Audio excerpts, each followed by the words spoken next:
La start-up Geoflex lève 6 millions d'euros. Acteur de l'hypergéolocalisation par satellite soutenu par le CNES, Geoflex accélère son développement avec une levée de fonds de série A. Et nous avons en ligne pour réagir à cette actualité Romain Legros, CIO de Geoflex. Bonjour Romain, bienvenue dans cette séquence Le Call Actu. Alors, qui compte parmi ces nouveaux investisseurs ? Bonjour Cécilia, ravi d'être avec vous ce matin. Donc les nouveaux investisseurs qui ont rejoint l'aventure Geoflex sont trois entreprises du groupe Bouygues, donc parmi lesquelles on retrouve Colas, Bouygues Télécom et Bouygues Construction. Nous avons également le bonheur d'accueillir Thales au niveau du groupe Thales pour les premiers besoins opérationnels de Thales Alenia Space. Nous retrouvons également Stellantis, constructeur automobile d'importance. Et l'ensemble de ces trois corporate ventures rejoignent Demeter, investisseur financier historique de l'entreprise depuis 2018. Et on a un tour de table qui est constitué, qui est un petit peu particulier, avec beaucoup de corporate ventures.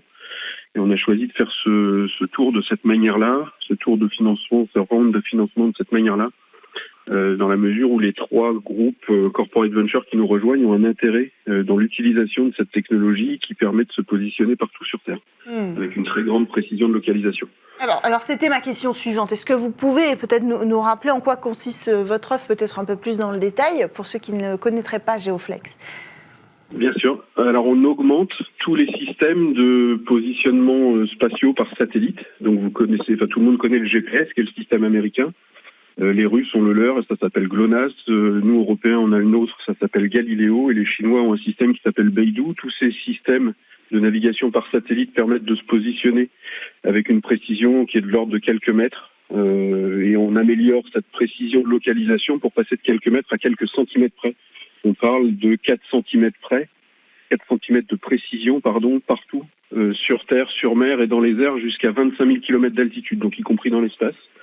Et c'est une technologie disruptive qui a été mise en place par le Centre national d'études spatiales ces 12 dernières années.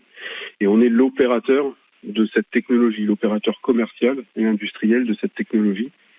Et notre métier est un métier d'opération de service, un peu comme un opérateur télécom. On fabrique un flux de correction qui est compatible, qui corrige tous ces systèmes, qui est compatible de n'importe quel récepteur, quelle que soit sa marque, puisqu'on diffuse nos corrections dans des formats standardisés, et on vend ce flux de correction sous forme d'abonnement. Donc le métier est vraiment un métier d'opération de service, où on vend des abonnements pour corriger la position des récepteurs de nos utilisateurs. Alors, les nouvelles mobilités adressées par le spatial, c'est un sujet émergent dont on a déjà parlé dans Smart Space.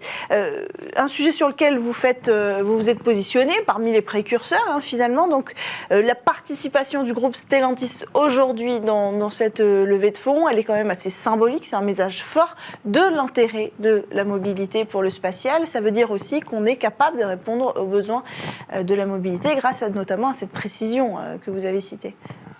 Exactement. Alors effectivement, c'est symbolique du parcours qu'on a réalisé. On a remporté 2 CES Awards dans le domaine de la mobilité intelligente, des véhicules connectés et des techniques de conduite autonome.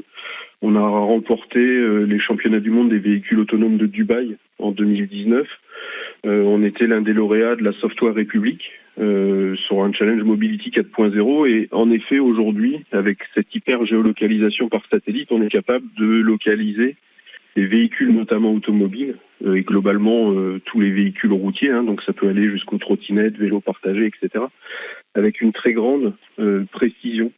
Et ça permet alors d'abord l'émergence de nouveaux services de mobilité. Imaginez par exemple des services d'assurance où le prix de la prime d'assurance, parce que l'assureur est capable, avec votre consentement, de suivre votre mode de conduite, comment est-ce que vous respectez les vitesses, comment est-ce que vous respectez le code de la route, comment est-ce que vous changez de voie sur une autoroute, que vous mettez bien votre clignotant, de réduire votre prime d'assurance, de dématérialiser le paiement du péage, plus besoin de s'arrêter au péage et même peut-être un jour plus besoin d'avoir des barrières de péage bien matérialisées. Vous roulez sur différents types de routes en fonction du nombre de kilomètres parcourus, vous payez la taxe. La dématérialisation du paiement du parking, de la recharge électrique, le partage de positions entre voitures communicantes pour plus de sécurité, les systèmes d'aide à la conduite. Ou si d'applications possibles. Super GNSS peut vous positionner à l'échelle de la voie, vous avez beaucoup plus de sécurité, donc il y a une multitude d'applications possibles dans la mobilité routière. En 2 mots, la prochaine étape pour Geoflex, c'est quoi ? L'étape, alors déjà, qu'est-ce qu'on va faire avec ces 6 millions d'euros ? On va industrialiser la solution et passer de preuves de concept qui ont été établies dans différents segments d'activité à la vente de correction sous forme d'abonnement, et ces 6 millions vont nous servir à nous installer dans ce métier d'opérateur. Et la prochaine étape, une fois qu'on sera installé dans ce métier d'opérateur, là, va consister à l'internationalisation de l'entreprise, de manière à pouvoir... Nos corrections sont d'ores et déjà disponibles partout dans le monde, mais ensuite pour les commercialiser partout dans le monde, il faudra probablement ouvrir des bureaux aux États-Unis, en Asie, et ce sera très probablement le prochain step. Et le 3e chapitre de la vie de l'entreprise, étant entendu que là on ouvre le 2e pour s'installer dans ce métier d'opérateur.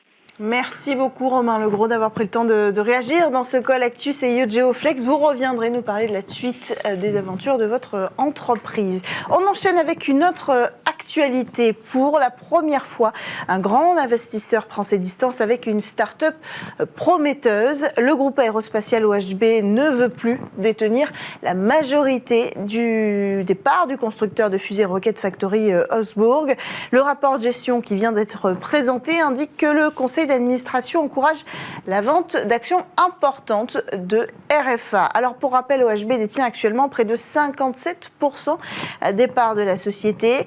Le président d'OHB, Marco Fuchs, a déclaré aux médias allemands qu'il continue de croire au succès de la société RFA. Mais selon lui, la start-up qui travaille, il faut le rappeler, à perte pendant la phase de construction, doit à l'avenir se développer en tant qu'entreprise indépendante en dehors du groupe.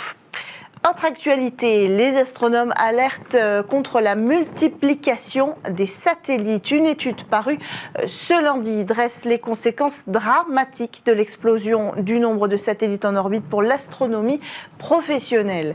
Pour la première fois, des astronomes ont tenté de mesurer précisément la baisse d'efficacité des observations des étoiles due à cette position et d'en évaluer le coût. Conclusion, cette colonisation de l'orbite basse congestionne la circulation, multipliant le risque de collision. Par réaction en chaîne, les collisions génèrent davantage de débris, eux-mêmes réduits en fragments. Tout ça fait grossir un nuage de déchets qui gravite au-dessus de nos têtes. Une transformation du ciel nocturne sans précédent qui aura d'ailleurs des conséquences bien au-delà de l'observation astronomique, puisque les risques de collision perturbent aussi l'activité commerciale des satellites dans l'espace. Autre actualité, de passage à la Commission européenne pour porter le sujet de l'égalité homme-femme, l'astronaute Samantha Cristoforetti en a profité pour réclamer un vol habité européen. Dans son discours, l'astronaute rappelle que la capacité d'envoyer des humains dans l'espace renforce la confiance en notre propre capacité à relever des défis difficiles. Elle a déclaré « Si nous pouvons envoyer des humains dans l'espace, il n'y a rien que nous ne puissions faire ». Et puis elle conclut, je cite, « Je rêve un jour de voir des astronautes voler vers l'espace dans un véhicule européen ». Un message fort, alors que le sujet de la souveraineté en matière de vol habité est au cœur des discussions, sans pour autant être encore l'objet d'un projet concret de vol habité officiellement dévoilé. Mais sur ce sujet, nous en reparlerons la semaine prochaine. L'Agence spatiale européenne vient de délivrer son rapport d'exploration sur le sujet du vol habité. Voilà pour l'actualité. On enchaîne avec le talk sur Bismart.